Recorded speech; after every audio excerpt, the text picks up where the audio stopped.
আমি মুন্নি শুরু করছি আজকের ডিজিটেন। আমাদের নজরে আজকে সেরা 10 খবর কোনটি তা এক ঝলকে দেখে নেওয়া যাক। সর্দার বল্লভভাই প্যাটেলের 150তম জন্মজয়ন্তী, দেশজুড়ে রাষ্ট্রীয় একতা পালন দিবস। শুক্রবার গুজরাটে বল্লভভাই প্যাটেলের মূর্তিতে শ্রদ্ধা জানান প্রধানমন্ত্রী। সেখান থেকে দেশবাসীর উদ্দেশ্যে অনুপ্রবেশ নিয়ে বড় বার্তা মোদির। আদালতের নজরদারিতে হোক গোটা প্রক্রিয়া। এসআইআর নিয়ে এবার মামলা কলকাতা হাইকোর্টে। মামলা দায়ের অনুমতি চেয়ে ভারপ্রাপ্ত প্রধান বিচারপতির দৃষ্টি আকর্ষণ।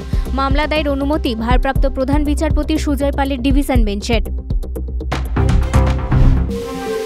ভারতের জন্য আরও বিপদ বাড়াচ্ছে বাংলাদেশ। পাকিস্তানের সঙ্গে ইউনূস সরকারের সখ্যতা এতটাই বেড়েছে যে আইএসআইকে বাংলাদেশে দফতর করার অনুমতি দেওয়া হলো। ঢাকায় পাকিস্তানের হাইকমিশনে আইএসআই আধিকারিকরা উপস্থিত হয়েছেন, এমনটাই খবর সূত্রের। বাংলাদেশের এই পদক্ষেপে চিন্তা বাড়ছে সাউথ ব্লকের। এসআইআর নিয়ে উৎকণ্ঠা বাড়াচ্ছে ছিটমহলের বাসিন্দাদের। ভারত বাংলাদেশের মধ্যে 2015 সালে সরকারিভাবে ছিটমহল বিনিময় হয়। ভারতের নাগরিকত্ব হওয়ায় এর পেছনে ছিটমহলের বাসিন্দারা পেয়েছে ভোটার কার্ড, আধার কার্ড। কিন্তু এসআইআরে প্রয়োজন 2002-এর ভোটার তালিকায় নাম।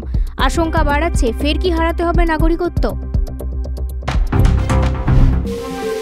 মহারাষ্ট্র সরকারের থেকে বকেয়া 2 কোটি। মুম্বইয়ের পওয়াইয়ে স্টুডিওয়ে কেন 17 জন শিশুকে পণবন্দি। পুলিশের গুলিতে নিহত হওয়ার আগেই নিজেই অপহরণের কারণ জানিয়ে গেলেন অভিযুক্ত রোহিত আর্য।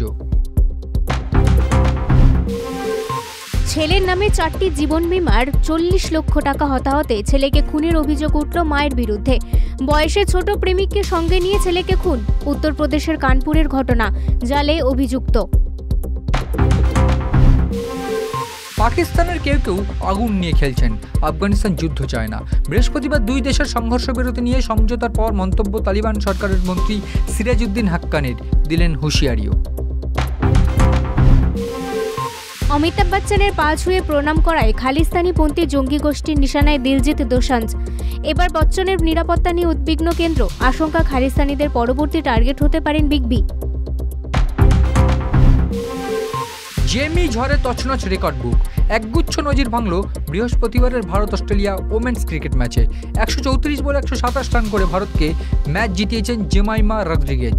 সেই সঙ্গে ভেঙেছেন একগুচ্ছ রেকর্ড। সব মিলিয়ে দেশজুড়ে উইমেন ইন ব্লুকে নিয়ে বাঁধভাঙা উচ্ছ্বাস। শক্তি হারালেও রাজ্য জুড়ে মান্থার প্রভাব চলেইছে। উত্তরবঙ্গে প্রবল বর্ষণের সতর্কতা জারি করা হয়েছে। 4টি জেলায় রয়েছে লাল সতর্কতা। দক্ষিণবঙ্গেও চলবে বৃষ্টি। শনিবার বৃষ্টির পরিমাণ কমবে। বিক্ষিপ্তভাবে 2-1 জায়গায় বজ্রবিদ্যুৎ সহ বৃষ্টির পূর্বাভাস রয়েছে। আজকে এখানেই শেষ করছি। পরবর্তী সমস্ত আপডেটের জন্য চোখ রাখুন আমাদের সিএন ডিজিটালের পাতায়।